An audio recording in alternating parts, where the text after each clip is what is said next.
놀라운 일이지만 현재 전 세계적으로 일어나고 있는 영토 분쟁은 그 수를 헤아릴 수 없을 만큼 많습니다.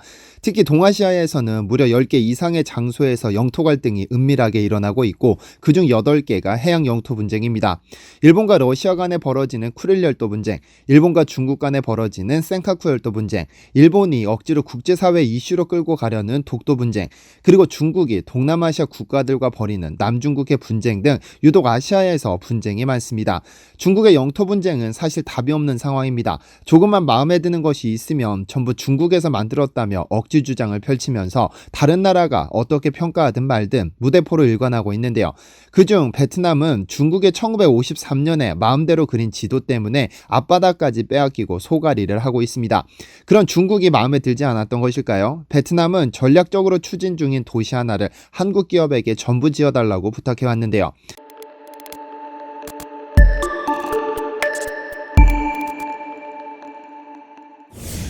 안녕하세요, 디스멘터리입니다.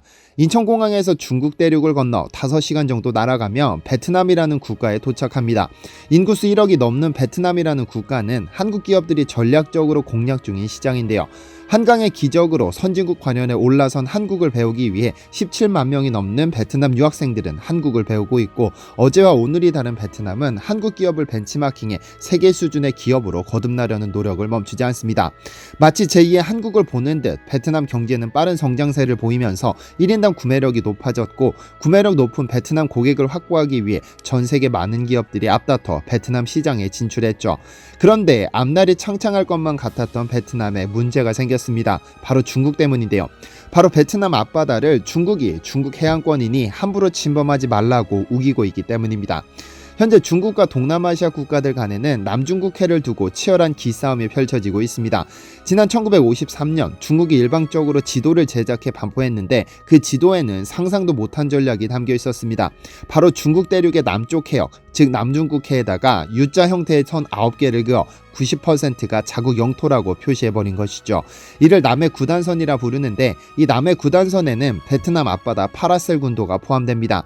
중국은 이렇게 구단선을 그어둔 후 60년이 지나 유엔의 남중국해는 중국 해양권이라는 주장을 펼칩니다. 만약 유엔이 이를 인정한다면 중국이 필리핀, 인도네시아, 말레이시아, 베트남의 앞바다를 모조리 가져가게 되고, 이 국가들이 어업 활동을 할 수 없는 치명적인 문제가 발생하죠.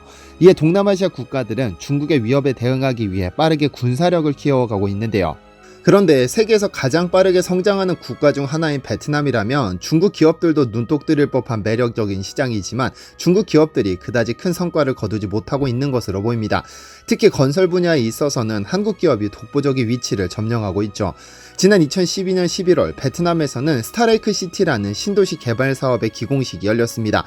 이 신도시 개발 사업은 하노이 시청에서 북서쪽 5km 지점의 서우 지역에 63만 평 규모의 신도시를 개발하는 사업으로 상업 및 업무용지, 정보기관 부지, 주거용지 개발 및 주택건설 사업입니다. 총 사업비만 무려 25억 3천만 달러에 달하는 초대형 신도시 개발 사업인데요. 그런데 이 개발 사업을 전부 한국의 대우건설에 맡겨버렸습니다. 여의도 3분의 2 규모의 63만 평에 이르는 이 도시 개발 사업은 대우건설이 100% 지분을 가진 하노이 THT 법인이 개발 주체로 국내 최초로 민간주도 한국형 신도시 사업 수출입니다. 이제 물품이나 소프트웨어가 아니라 도시 하나를 수출하는 수준까지 올라섰다는 평가가 지배적이었습니다. 이 도시에 대해 좀 더 알아볼까요? 하노이 스타레이크 시티 사업 부지는 하노이 시청 북서쪽 5km 지점에 위치한 중심 지역입니다. 특히 하노이 시민이 가장 선호하는 호수인 서호 주변에 입지를 가지고 있어 이전부터 높은 관심이 집중된 지역으로 한국으로 치면 강남권 개발과 같은 입지 조건을 갖추고 있죠. 기존 하노이 도심은 호암기엠 호수 주변으로 형성된 구시가지를 중심으로 형성되어 있는데, 이 지역은 전쟁 이후 수도로 지정된 초기의 무질서함으로 인해 포화 상태에 이르렀습니다. 이 때문에 구시가지 지역을 축으로 하는 1차 개발은 제한적인 정비만 이뤄지고 있던 실정이었습니다. 그러던 차에 대우건설이 등장하죠. 대우건설은 무려 5년이라는 준비기간을 거쳐 베트남 정부에 스타레이크 시티 건설 계획을 제안했습니다. 1991년 대우건설은 베트남 하노이 지사를 설립해 베트남에 진출했는데요. 당시 베트남은 한국과 미수교 상태였습니다. 그러나 대우그룹은 베트남에 적극적으로 다양한 사업을 추진하면서 베트남 정부와의 신뢰관계를 관계를 구축했고 대우그룹의 노력이 빛을 발해 1년 만에 한국과 베트남은 수교를 체결하게 되죠. 이후 1995년에는 대우 자동차 조립 공장 및 비즈니스 센터 등을 시공하면서 베트남에 성공적으로 안착하게 되죠. 이후 1996년 적극적인 개방 정책을 펼치면서 갑작스러운 도시 인구 유입 및 무분별한 개발로 하노이가 제 기능을 발휘하지 못하게 되자 대우건설은 하노이시에 한국형 신도시 사업을 제안합니다. 당시 베트남은 한강의 기적을 베트남에서도 이루겠다며 한국을 롤모델로 삼으면서 경제 발전을 꿈꾸던 시기였는데요. 때문에 짧은 시간 내에 이룩한 서울의 강남 지역과 일산 및 분당 등 일기 신도시 개발에 대해 큰 관심을 보이고 있었고 이를 대우건설이 파고들었죠. 그러나 2년 뒤 1998년에 터진 IMF 사태 그리고 IMF를 극복하지 못한 대우그룹이 해체되는 등 혼란스러운 시기를 겪으면서 중단됐습니다. 이후 2008년 대우건설, 코오롱건설, 동일하이빌, 경남기업, 대원 등으로 구성된 컨소시엄은 글로벌 금융위기를 넘기지 못한 다른 건설사들의 불참으로 인해 대우건설 단독 사업으로 변경됩니다. 그리고 2012년 기공식을 거쳐 1단계 개발 사업이 현재까지도 진행되고 있습니다. 그리고 지난 1월 대우건설은 스타레이크 시티 내 주요 프로젝트에 대한 사업권 양도가 거의 완성됐다는 소식이 전해졌죠. 즉 초고층 호텔 및 비즈니스 빌딩, 복합 쇼핑몰 개발 사업권 등 주요 사업권을 투자 기업에게 이전했습니다. 특히 베트남 부동산 개발업체 타세코 인베스트는 복합 빌딩 랜드마크 5호 사업권을 인수받았는데 이 건물은 경남 랜드마크 타워, 롯데센터 하노이에 이어 하노이에서 세 번째로 높은 빌딩으로 지어질 예정입니다. 또한 일본 유통대기업인 타카시마야는 복합 쇼핑몰 사업권을 이전받아 1단계 공사가 끝나기 전에 모든 사업권을 양도할 수 있을 것으로 보고 있습니다. 어쨌든 1996년 최초 사업 제안 이후로 IMF 등 금융위기로 지연되던 사업은 2006년 베트남 투자기획부의 투자허가 승인으로 본격적인 궤도에 올랐고 2007년 하노이시의 마스터 플랜 승인을 받았습니다. 그리고 2012년 기공식으로 1단계 사업이 시작되어 이제 9년 만에 1단계 사업이 막바지에 다다랐는데요. 대우건설의 베트남 신도시 개발 사업은 한국 역사에 있어서도 신기원과 같은 성과입니다. 왜냐하면 대우건설이 알제리에 신도시 부지를 조성한 사업이나 하나건설이 이라크 비스마야에 설립한 신도시 사업, 포스코건설이 카자흐스탄에 세운 신도시 사업 등 한국 기업이 주도적으로 신도시를 개발한 사업은 꽤 많습니다.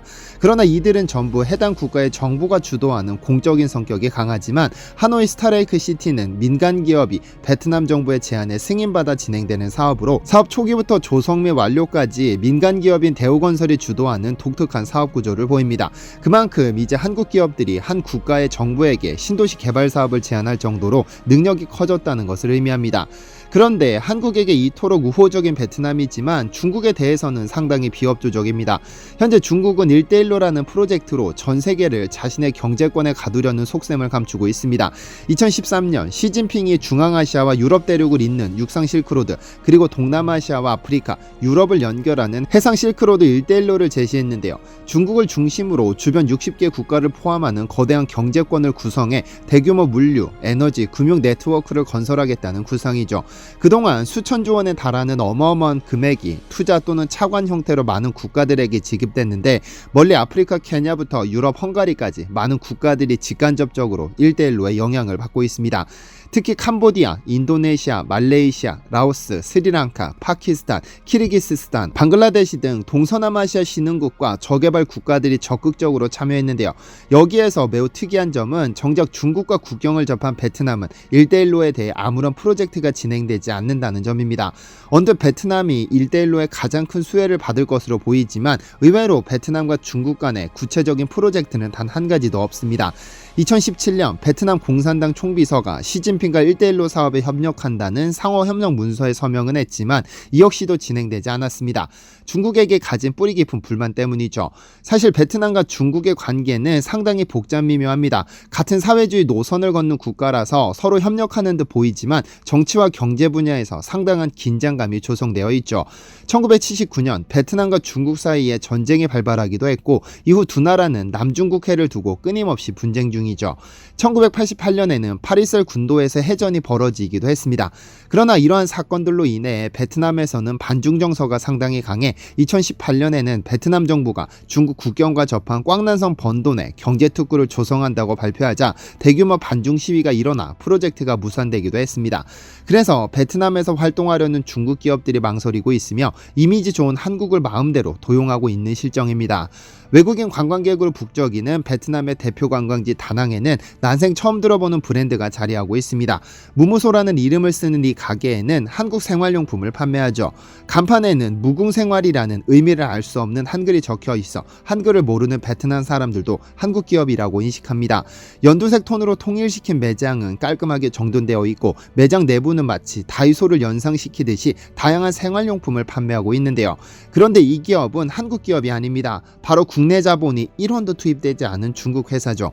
매장 간판에 적힌 홈페이지 화면에 들어가면 그 주소가 중국 상하이로 나오고 창업자도 샤춘레이라는 중국인입니다.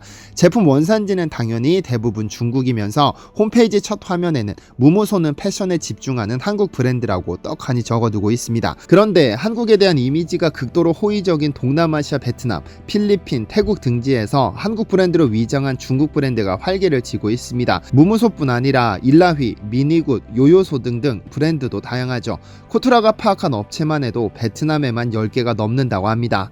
그런데 이런 업체들이 한국 이미지에 똥칠하고 있어 문제가 되고 있습니다. 짝퉁 브랜드로 동남아시아를 넘어 해외까지 진출하는 아이러니한 상황입니다.